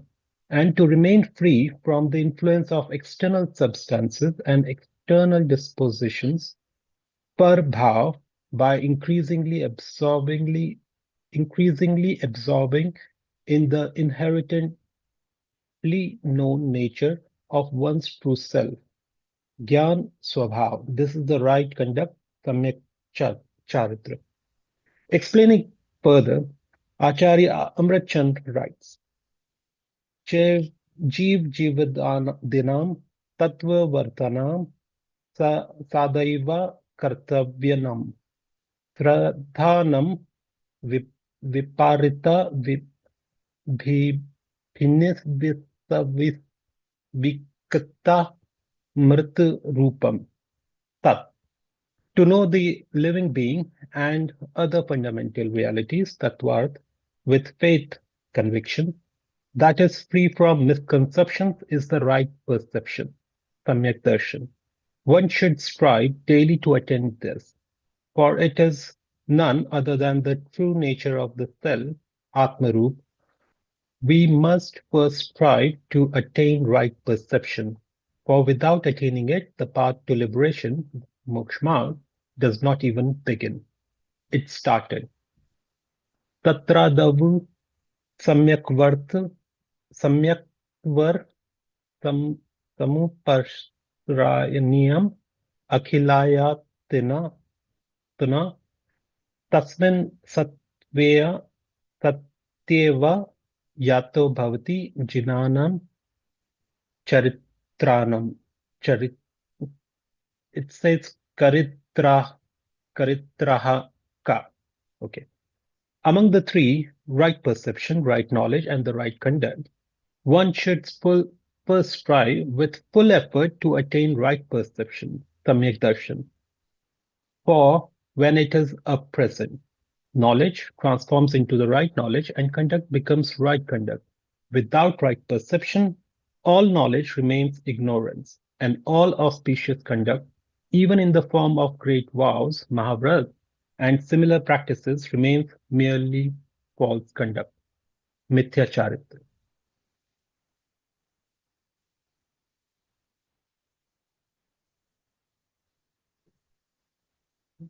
Yes. So actually, fundamentally, the chapter is very short, but it's actually very heavy.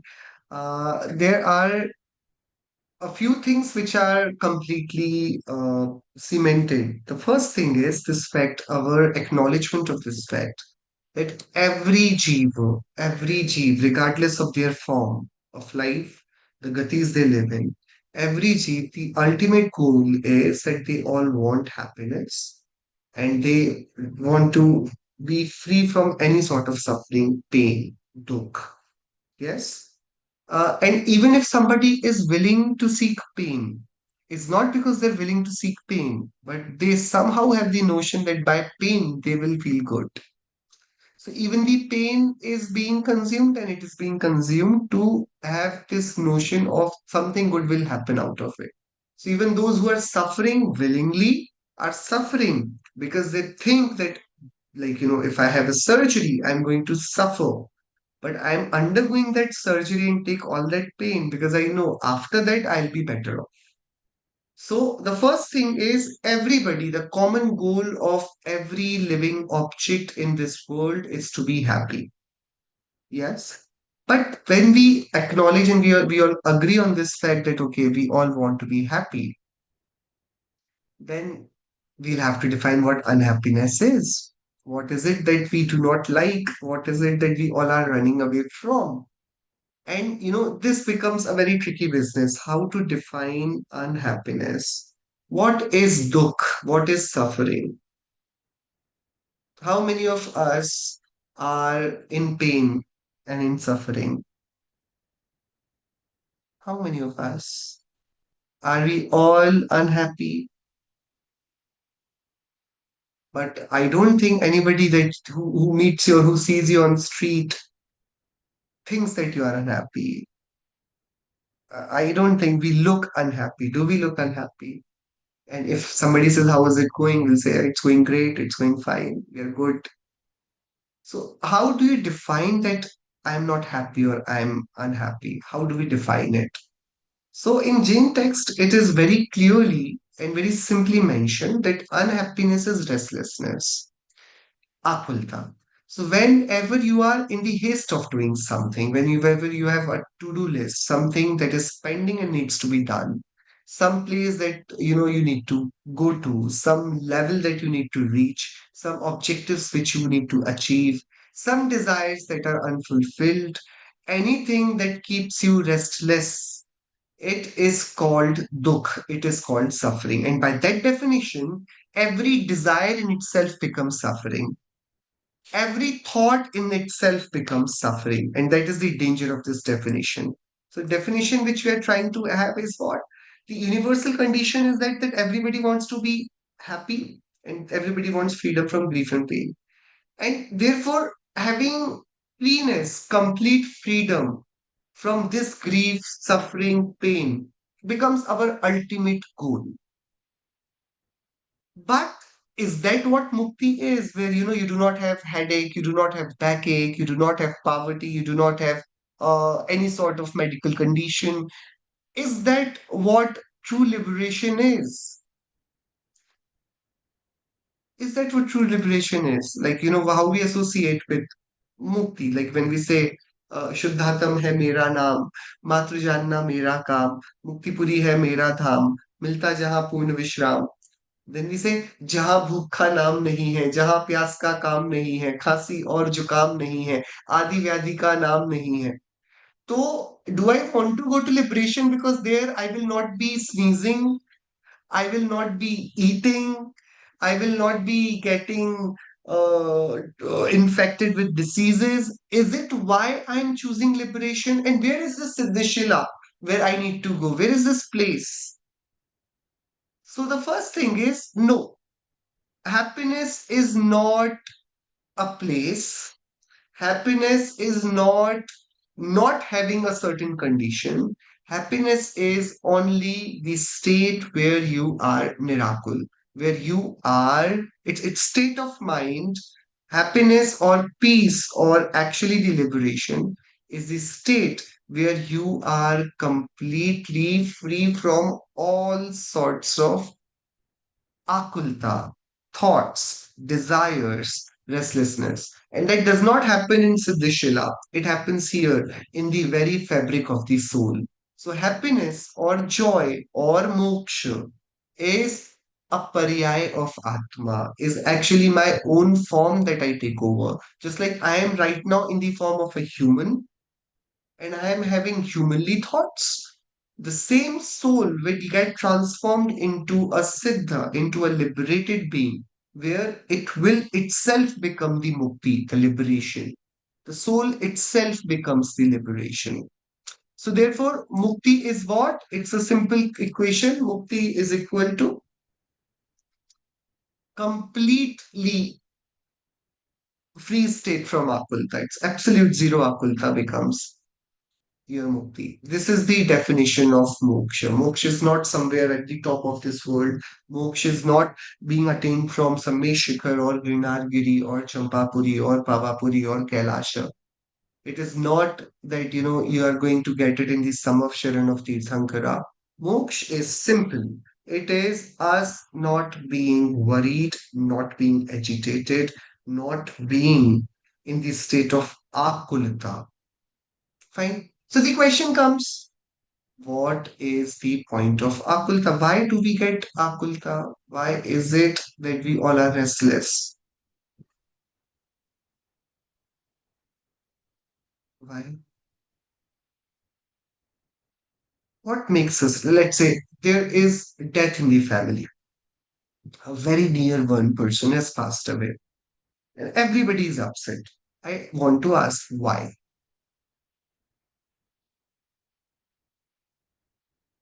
Hmm.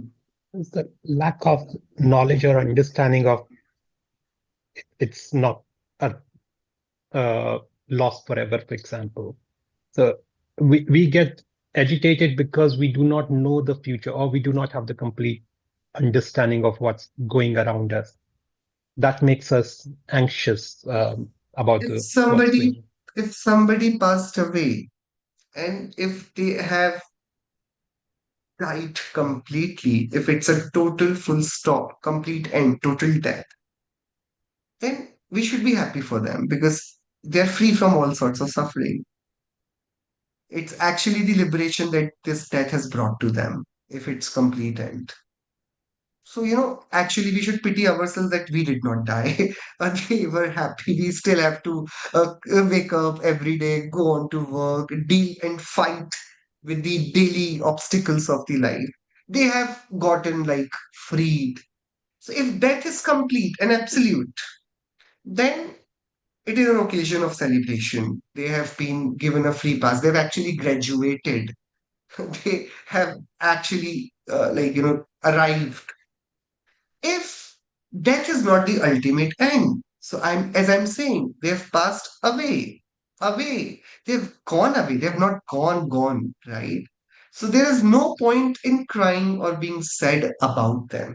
So is my sadness on somebody's departure is centric of them, or it is self-centered? Am I in grief because, like, for them am I upset, or is it for myself that I'm upset? Because either ways they are sorted. If it's ultimate death, sorted, they're free. We are like, they must be laughing at us. Okay, enjoy this drama. I'm away from this game.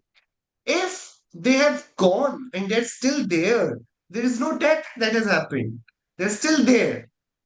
Yeah. Now you are upset because you had somebody that you thought would help you, that you would thought would love you, that you would think that, okay, they were so helpful. They were so, like, what will I do without them?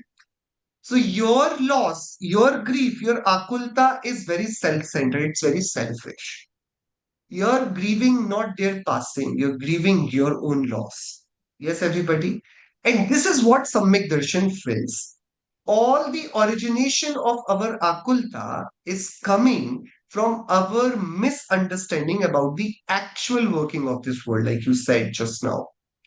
Yeah, that we do not understand how things work, and we look at our own mirror. We look at our own image in the mirror, and then we get scared of it. And that's problematic. It's not, anybody of you, are you scared of your own shadow ever? Do you get scared of your shadow? Why? Fine. If you're scared of your shadow, let's say, what are, the ways in which we can remove that shadow? Okay. Like how to remove your own shadow.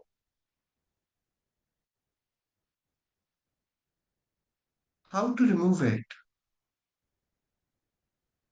If I'm scared of my own shadow, can you help me? Like, how do I not make a shadow? Because I just get scared. Do you have any suggestions?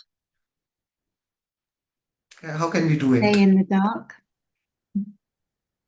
Staying in the dark? Now, so only shadow was dark, now everything is dark. I'm all the more scared. Yeah. Huh. So if somebody is scared of their own shadow, we do not give them the ways how to remove shadow. We ask, what is there to be scared? You do not need to why to remove it. You tell me one thing that it does to you that is harmful, that you want to get rid of it. So similarly, what Samyak Darshan is doing, it is asking us that why are you so worried?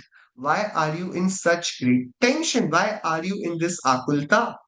You first understand that this is not taking you anywhere. This type of haste, this a type of parishani, this type of akulta is not taking you anywhere. So only the unity of like our belief, which has originated from this knowledge and contemplation of this reality, and thereby basis that belief, the conduct we have adopted, all these three things together, they make me fearless. They make me at peace. So not just the shadow, but how did it originate?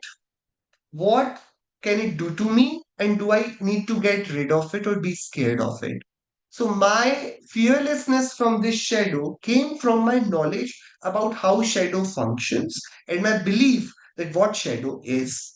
That knowledge crafted the belief, that belief in turn dictated my conduct. So the unity of these three things is what the mechanism that we all are operating on. First, we process the information. Using that information, we shape our belief. That belief directly then it tells our conduct to perform. Yes, everybody? So I was told that, okay, because of this war, the gas prices are going to go up. The currency is going to devaluate. This is what I was told.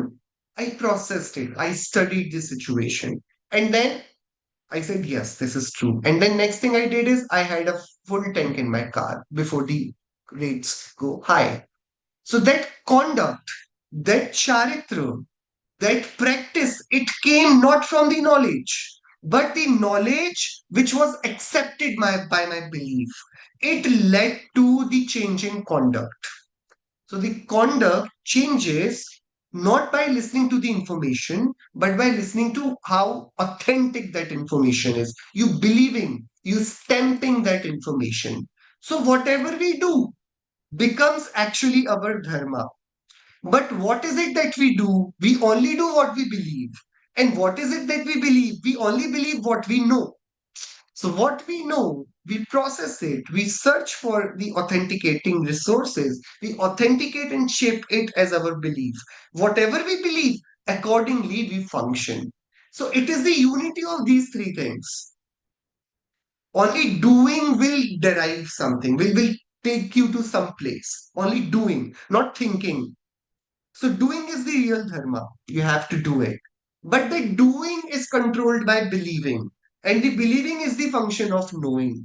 So knowing, believing, and doing. These three things move together in the matrix. Yes, everybody? So therefore it is being said, Moksha Marg is unity of Samyak Darshan, right belief, right knowledge, and right conduct.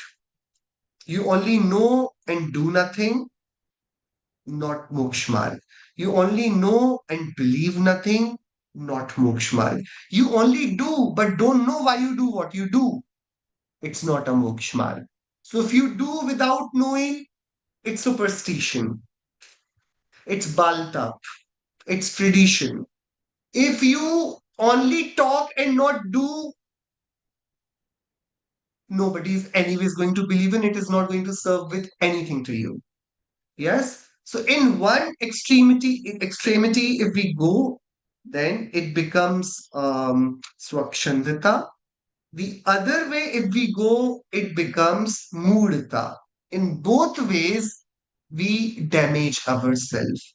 Okay? So it is what is being told to us that actually the vehicle of freedom is actually by this. According to Acharya Amritchandra, the path of liberation is a singular, profound and unity of three elements. Every individual must strive to follow this unity to best of their ability. So, what is Nishchay point of view? From the Nishchay absolute point of view, these are just the paryay of the soul. So, reading the scripture is not Samyak Gyan, it's Samyagyan is the paryay of the soul. These are not external actions, outward rituals. Going to the temple is not Samyak Charitra or doing Upavasa is not Samyak Charitra. They are strictly and purely pure modifications of the self. So Nishchay Ratnatraya are actually the paryay of the soul because Darshan, Gyan and Charitra, they are the attributes of the soul. Yes, everybody? Okay? So when they are the attributes of the soul, but we also know about the Vyavahar Ratnatrayas as well. But what is first the Nishchay Ratnatraya? What is Samyak Darshan? To recognize the true nature of one's own soul as fundamentally distinct from all other substances, required steadfast unwavering Shraddha in reality must be entirely free from misconception regarding fundamental reality. So the seven tattvas which we learned about and the mistakes we do in relation to those seven tattvas is considered in the formation of our right belief. So to know and know that I am soul, to believe that I am soul is Samyak Darshan. What is Samyak Gyan? To gain true, precise understanding of the nature of other substances and the stark distinction between them and oneself. So the Bhed Vigyan, the discrimination which we practice to arrive at right belief, that in what mechanism is called Samyak Gyan. Yeah, so swatattva and partattva, the distinction between the self and the non-self. What is right conduct? Remaining entirely submerged in yourself, free from the influence of external substances and external dispositions. That is actually Samyak Charitra, where the soul is self-sufficient and contained in its own form. So the Nishchay synthesis, the Nishchay Ratnatraya is, you know that you are self, you know that you are not non-self, and then you remain in what you are. So Samyak Darshan is unwavering conviction of the distinct self. Samyak Gyan is understanding of reality in which you are free from par dravyas and you're completely focused on self, swasanmo. And Samyak Charitra is remaining untouched by the parabhava. So not even indulging in any of these things.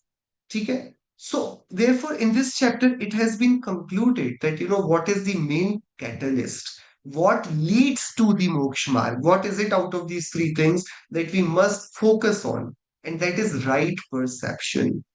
It is on the basis of, on the foundation of Samyak Darshan, that Samyak Gyan and Samyak Charitra, they fruit, they become relevant, they become worthy. So one should strive daily to attain this, for it is none other than the true nature of the self, Atmaru. So why must Samyak Darshan come first? Without it, the path to liberation does not even begin. It is the bedrock that transforms everything else. And therefore, we call it the first step towards the moksha marg. And it becomes the first aim. Samyak Darshan प्राप्त करेंगे, सप्त भयों से नहीं डरेंगे. So Samyak Darshan becomes the most important thing. So without Samyak Darshan, without belief, anything you do does not have any validity. Yes, Kripaji? Can I just check? Is there an error on that slide? Should it be Samyak, where it says Samyak Darshan, should it be belief rather than perception? Yeah. See, you can call it belief as well, and the darshan in simple terms, in agam terms, is also called to perceive, is also called to, like, the translation of darshan. So right perception, like the translation in Moksha Prakashak that has happened in English.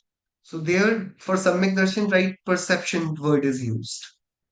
We generally use in right belief. They both are the same thing. So perceive, how you perceive is how you see this, matlab how you believe that to be. Same thing. Okay. So what will happen if I am doing Mahavratas? I am a monk, but without Samyak Darshan. What will happen? The question would come, why are you doing what you're doing? So I would say, because I want to crush the Kashaya. Why do you want to crush the Kashaya? Because I am impure. I am corrupted with Kashayas. And if I am impure, then that becomes my introduction. Then it becomes, if you are impure, तो गलती तो इंसान से ही होती है ना? Have you heard this dialogue from Bollywood movies or not? Huh? We are not Bhagwan, right? Humans, if we are humans, then, mistake is our basic part. So a person who is considering himself as a maligned being, Ashuddha Atma, can never completely attain pure state. Why? Because you're considering yourself incomplete, then you give yourself a free pass that okay, it's okay to be incomplete because you're by nature you're incomplete. हम आदमी ही तो हमसे गलती नहीं होगी तो किससे होगी? Why? Because your underlying assumption is that you are impure by default, you're human by default, but I'm not. Human is just one form that I have taken up. I am free from this form, I'm separated from this form. I am the pure Shuddhatma, which, while indulging in these worldly activities, got corrupted with rag, dvesh, and moha. And now that I have realized my true nature, I would clean this rag, dvesh, and moha. So a person who does not know of his Shuddhatma Swabhav, even if he does Mahavrata, in the absence of Samyak Darshan, it becomes pure Mithya Charitra. It leads to their Sanklisht Parinam. It leads to Askam Nirjira. It leads to the conversion of pap into punya. It needs to nirjara of certain pap parinams, but it does not fruit in anything. So, in a summary, if we do not have right belief, we cannot practice the right charitra. But Right belief will not come without studying, without processing the right, consuming the right knowledge. So they all are actually happening in unity, but yet, despite in unity, they have a sequence. They happen all together, but then also they have a sequence. You have faith, you have knowledge, and then you have conduct. This is internal. When you have these three things, then you have external conduct, which is bodily conduct. So Moksha Marg is not a journey across the physical universe, but a journey perfectly inward to the soul. It requires the eradication of all restlessness, akulta. It relies on the absolute internal unity of faith, knowledge, and conduct as pure modes or pariyai of the self. So this is all about this chapter. With just the summary of this chapter is that we do not have to think Jainism as a very ritualistic religion, though it is. No, it is. Because you just have read about the architecture of 12 vratas. You would be reading the 28 Mahavratas also of Muniraj. You go to the temple, you do perform puja, you have Nandishwar Dvipa, you have 16 Swargas, you have Anutesh, Grivikas, you have whole infrastructure of Loka. It is very institutionalized religion. It has so many uh, paths to follow in, like, in Charitra you can have Anuvrat, Mahavrat.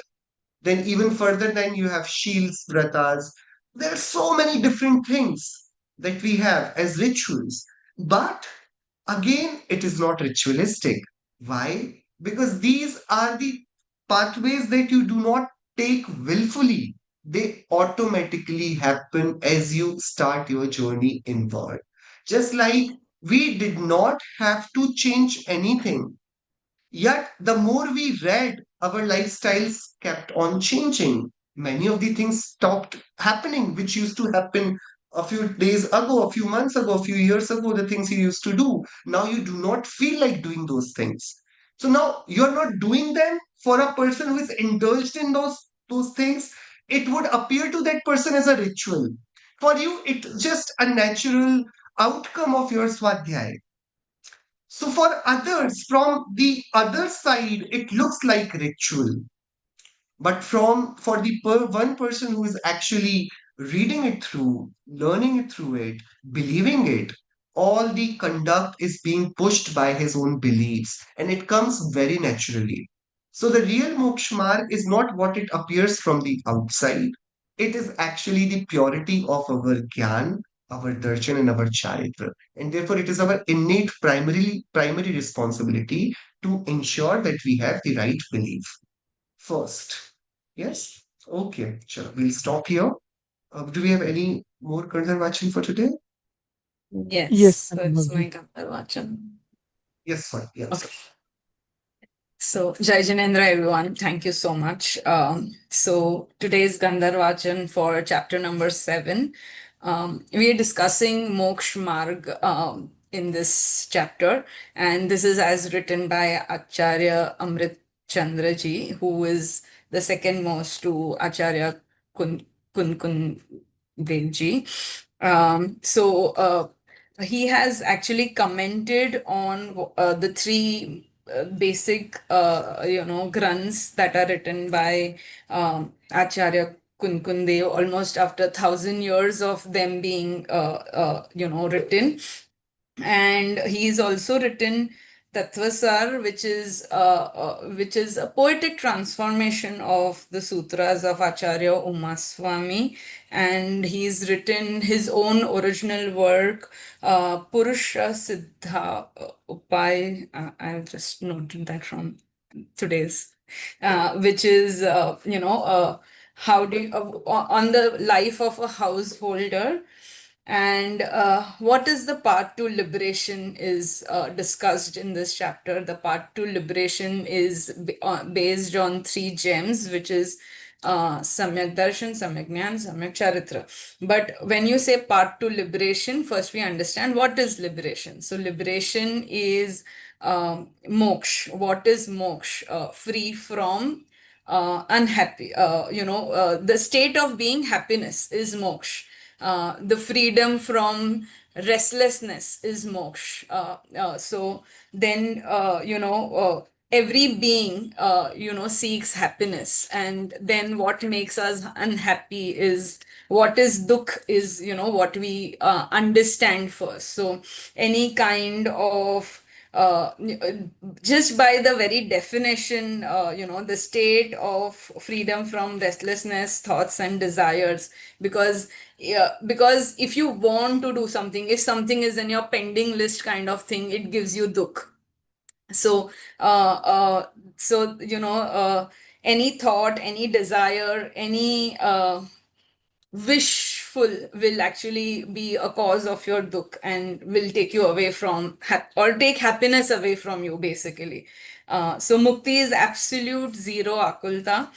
And one very nice example that we learned today was, if someone passes away, we want to cry. Everyone feels upset that someone passed away, but the distinction that, okay, they have gone to the next life, they have moved away to the next thing, and if they are liberated soul, they've got their liberation. So we are so self-centered. If we are crying for someone, it is because we lost something. They are you don't cry for them, you are basically crying for yourself, kind of thing, which was a very interesting distinction that was discussed in today's class. And quickly, I think, basis this distinction, I think one thing very clear and very foundational is how you perceive things. The best thing, uh, Darshan Gnan Charitra and this is a little translation of how I have understood this chapter. So Darshan Gnan Charitra are tripod. The first basic thing is how you perceive things. If you and how you look at a thing. If you look at a thing, you will form your belief system on that thing, and then you will take all the actions for that thing. So that is why it is most important that how you believe or what you believe, your belief system is correct. And once you correct your belief system and start doing it, I think all three will play out and help each other, kind of thing. So you once you start believing something that you want to, for example, know more about your own atma, you want to, and then you will read about it, you will do the conduct. Like today I understand, probably I will do Vyavach in the right form, or I'll do Sāmāyika in the right form, as we understood today. And once I do that, probably I'll move towards a more pure way of doing things and achieve the restlessness that we are looking for. So yeah, I think that's where this moksha marg is taking us. And the right step towards this moksha marg is, I think, the awareness. The right awareness is the foundation for the right knowledge and the right conduct. And that is why I think it is probably, for me, important to keep on rechecking what your right beliefs are, why you're believing and what you're doing it. I think questioning that becomes important. Yeah, sorry, I've stayed to my 5 minutes, but I hope I have done it. Yes. Very, very, very beautifully summed up. So yes, good analogy, like the Ratnatraya are the tripods, and how they both are, like all the three are actually helping each one of them outshine, and grow together with this Ratnatraya Mokshmar. And the distinction that I would also want to highlight over here, when we are saying Nishchay Moksha Marga, and when we are saying about the conduct of external things that we do, so those things become Vyavhar Moksha Marga. So what I am doing with my inner belief, inner knowledge, and inner conduct is very internal, innate to the soul, that by controlling Kashayas and my remaining in myself, the external activities are just the outcome of it. I'm not intending to do that. So my Samyak Charitra is not doing something which is uh, stemming out of this body, which are bodily activities. It is my loss of passions. which is leading to these bodily activities. Yeah, so that the sanctity of the soul and its own qualities remain preserved. Fine, very beautifully done. Thank you so much. Okay, let's do Jinwani Stuti for today. We'll stop here. It turns out this chapter in Hindi, if you'll read it in the Hindi bhag, it has, like two more pages to go. Yeah, and it is actually very beautiful there. The actual chapter starts from that when there is a conversation between Mumukshu and the Pravachan begins. So maybe after doing this syllabus, we'll take that part so that the real, this is just the theory, and now the anecdotes like what to comprehend, what to take out of it is in those dialogues. So we'll be taking it up once we get done with this part. Okay, chaliye, let's do Chinmani Stuti. निज निधि निज में बताई यह अनंत उपकार है उसके लिए चिन्हवाणी माँ को वंदना शत बार है उसके लिए चिन्हवाणी माँ को वंदना शत बार है 9 times from Karma.